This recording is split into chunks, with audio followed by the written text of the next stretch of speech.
In vitro fertilization is an ethical and moral way to produce and grow life. What is in vitro fertilization? It is the process in which they extract eggs from the female and sperm from the male and combine them in a petri dish in a lab to create an embryo. An embryo is then placed back into the mother, and 9 months later she is able to produce a baby.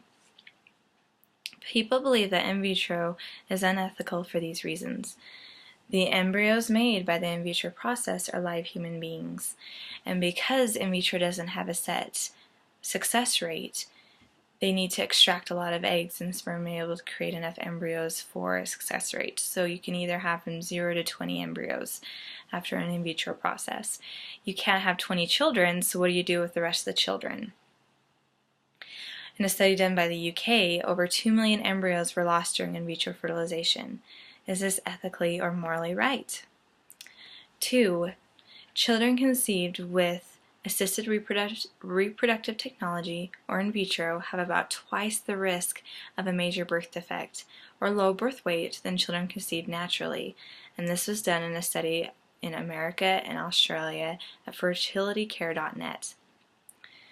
I will address each one of these objections. 1.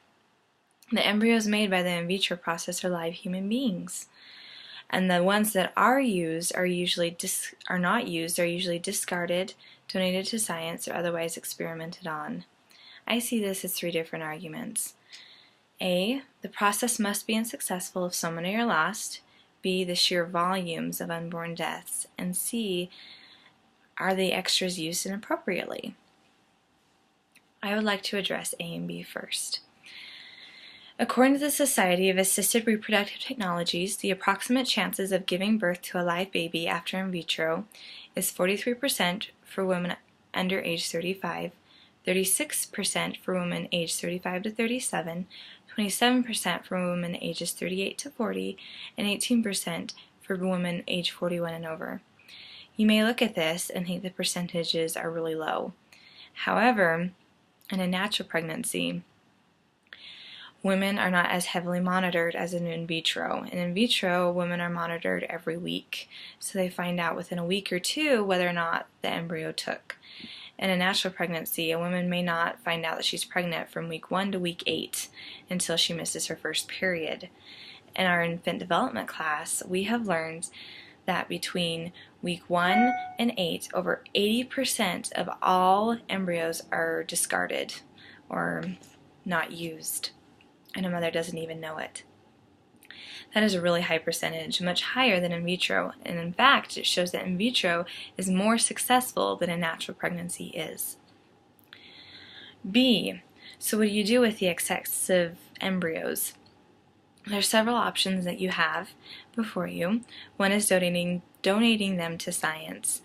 Couples use a lot of prayer and introspection before they do this, but they believe that they can donate a life to save a life, because embryos have been proven to help heal and cure Alzheimer's disease, Parkinson's disease, spinal cord injuries, and others that involve the death of brain cells and other nerve endings. Another option that a couple has with their embryos is they can donate them to another infertile couple. The church has come out and said that they highly discourage a male donating its sperm and a female donating their eggs to anyone other than each other because of moral issues. However, it does not say anything about donating embryos, which are already live human beings. And it would be a much better option to donate them to another infertile couple than to discard them because of the sanctity of life. The third option is to postpone this decision. You have an option to freeze the embryos, and you can freeze them for up to 5 years. During that time, every year becomes less and less of a possibility to be able to have that embryo work and turn into a baby. Second argument, children conceived with assisted reproductive technology, or in example in vitro, have about twice the risk of having a major birth defect. It may be true that the birth defects are higher. However, there is a huge success rate. I have 2 aunts and their husbands who have used this process. They have tried for over 10 years of producing a baby and have not been able to do so. Through in vitro, It does cost a lot, about $10,000, and weeks of shots and hormonal pills. They were able to produce 4 embryos. My one aunt and uncle froze 2 of them and implanted 2. One took, and 9 months later they were able to produce a very healthy and happy baby boy. 2 years later, they unfroze the other 2 embryos and implanted them, and then 9 months later they were able to produce a very healthy and happy baby girl. My other aunt and uncle tried several times to do in vitro with no success rate. However, when they finally did have a success rate, they were able to produce a very healthy little boy, and then 2 years later they unfroze another embryo and were able to produce twin girls that were identical. That was 5 children that were able to be produced through in vitro, very healthy and happy. And even if they weren't, my aunts and uncles said that they would still do it. Elder Oaks has said, from the perspective of the plan of salvation, one of the most serious abuses of children is to deny them of birth.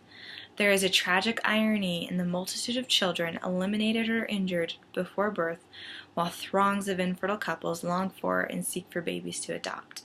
And this was given in the October 2012 General Conference under the article Protect the Children. In vitro fertilization is an ethical and moral way to produce and create life.